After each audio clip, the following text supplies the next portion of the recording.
Hello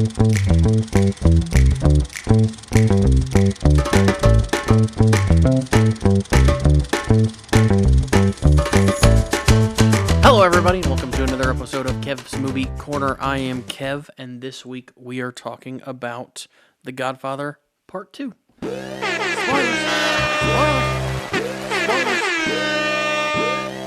This movie was released in 1974, 2 years after the original and classic Godfather film.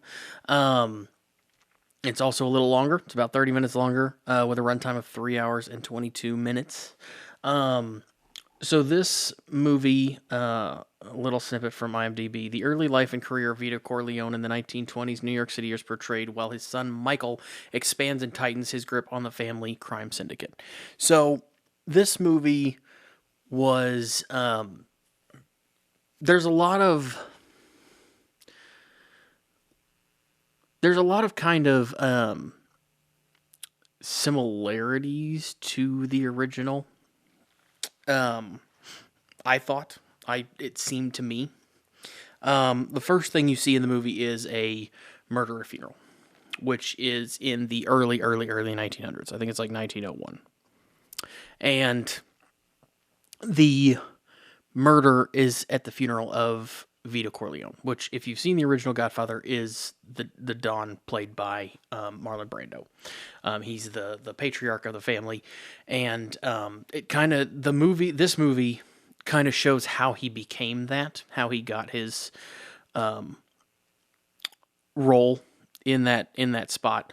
So it starts with his brother being murdered at the funeral for his father.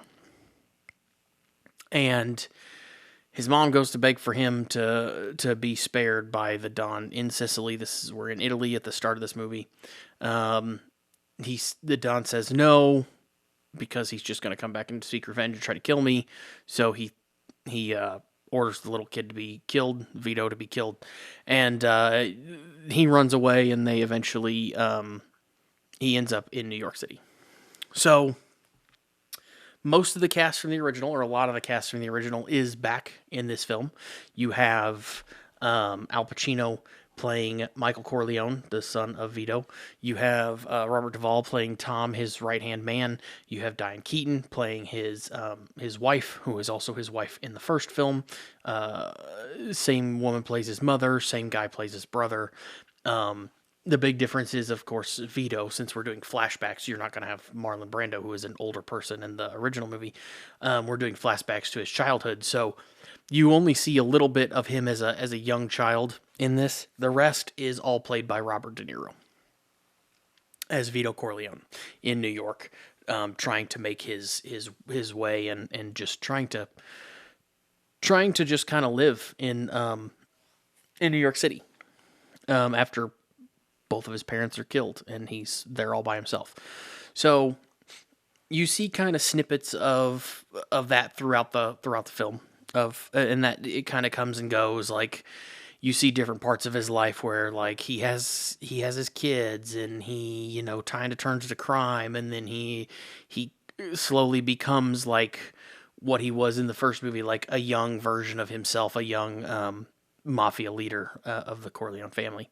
And at the same time, you've got Michael, his son, played by Al Pacino, trying to kind of build his own empire and hold the family together. Several years, 50 some odd years in the past, later, 50, 60 years later. So I thought it was interesting because some of the ideas and concepts are kind of the same. Like one of the first scenes in, if not the first scene. It's been a little while since I watched The Godfather. Probably should have watched it before I came to this. But one of the first scenes in The Godfather is the wedding scene, which is a long, scene where you kind of learn what's going on. And they have the same thing here, except it is a celebration of his son's first communion. So kind of another big party. Everybody's going to meet with Michael and ask for gifts or do whatever, and he's doing business deals while everybody's partying outside. So you've got that going on. And immediately after that, somebody tries to kill him and his family by shooting up his house. And the rest of the movie is him trying to find out who did it and then take revenge on who did it. And it's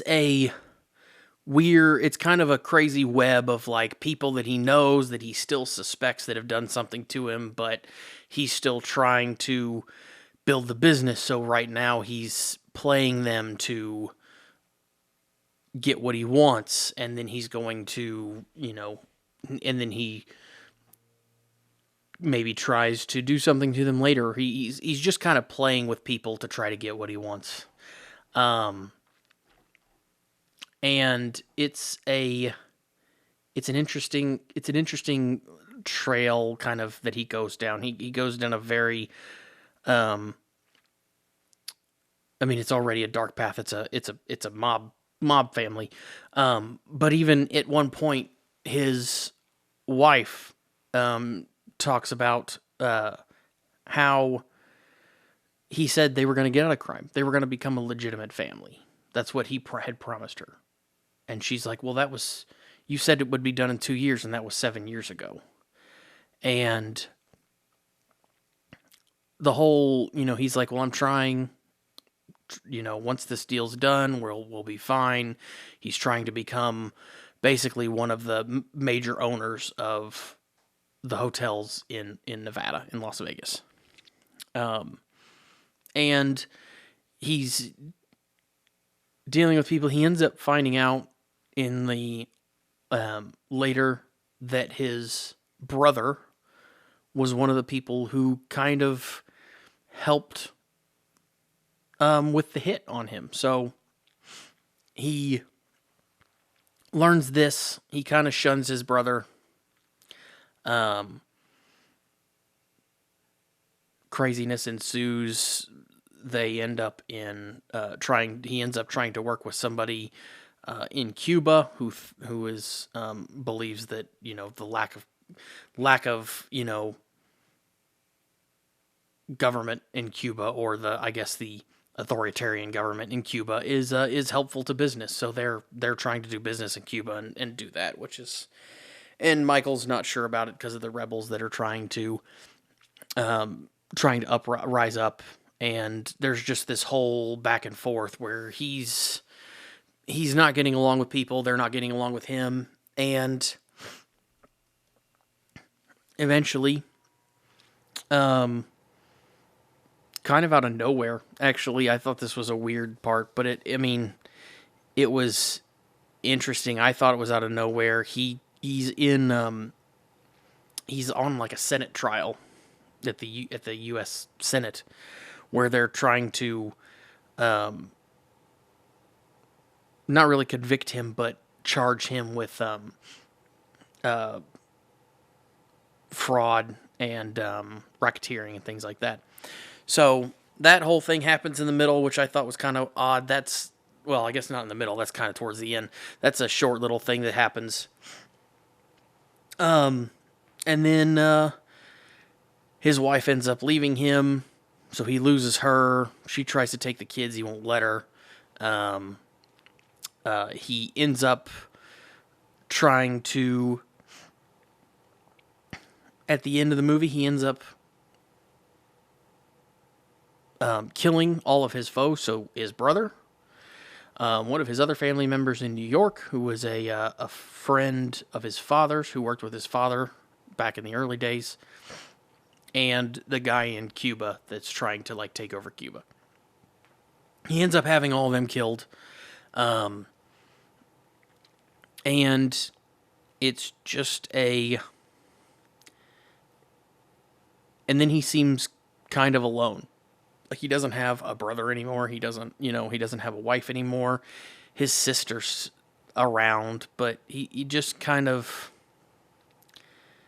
It's almost like trying to build everything up. He lost everything in the process, which I'm sure is part of, the whole idea of the movie. I haven't really read a lot on the synopsis or what the meaning of it is supposed to be, but that's what I took from it anyway. It's a very good movie. Very good movie. It is definitely worth a watch. It is a longer one, but it is, there's a lot going on through most of it. I think I've talked about it before. If you don't like a mob movie or a lot of violence, it's probably not for you. But it's a good movie. The other thing about this is it does jump back and forth a lot to show Vito, Michael's dad, and Michael. So there's a lot of jumping back and forth. They do a pretty good job of for the most part, telling you where you are. There was a couple times where I had to take clues from the scene to figure out where I was at in time. But overall, it was a good movie. I do recommend it for pretty much anyone who wants to watch a classic for sure. This is, one of the best mob movies of all time. This in the original Godfather. I've never watched a third one, but I've been told it's not very good. So we'll see if that happens or not. So the whole thing was based on a book, The Godfather, written by Mario Puzo. He was also helped Francis Ford Coppola write the screenplay for this movie. Couple of interesting things that I found. So Robert De Niro's character, playing Vito, he maybe speaks like out of the entire movie that he's talking, which is, I would say, a third of the movie is him. And out of that, he maybe says maybe 100 words in English. The rest is in a Sicilian dialect, so Italian. And it says he spent 4 months learning to speak that, so he could actually. Took 4 months to learn to speak that, which is really cool. That's a lot of dedication to something like that, which is crazy. There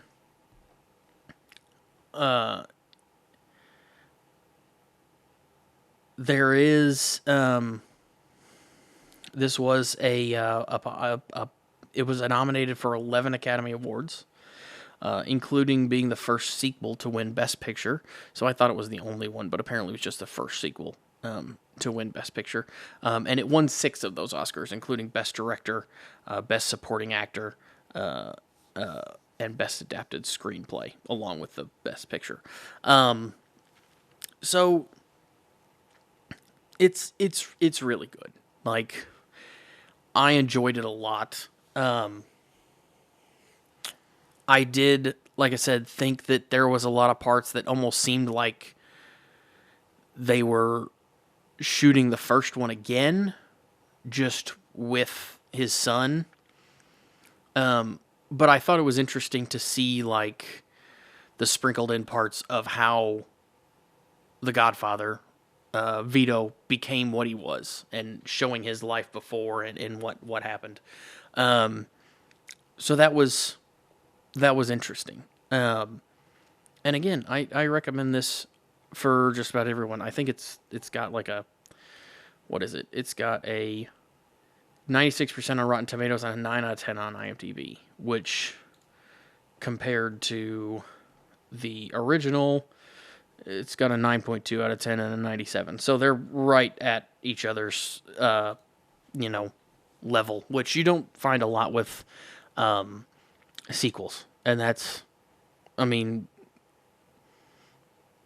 this is probably one of the best sequels of a movie I've ever watched. So I recommend it. Just about anybody who likes to watch movies. I think that is it for this week. Next week, Sorry, next week. I'm talking on the microphone. This is a podcast. Annie Hall. What is Annie Hall? 1977. We got a lot in the 70s. This is the third one in a row in the 70s. Okay, Annie Hall. So, I hope you guys liked this one. If you want to watch that Annie Hall with me, do that. Don't forget to like, subscribe, comment, and I will talk to you guys next week.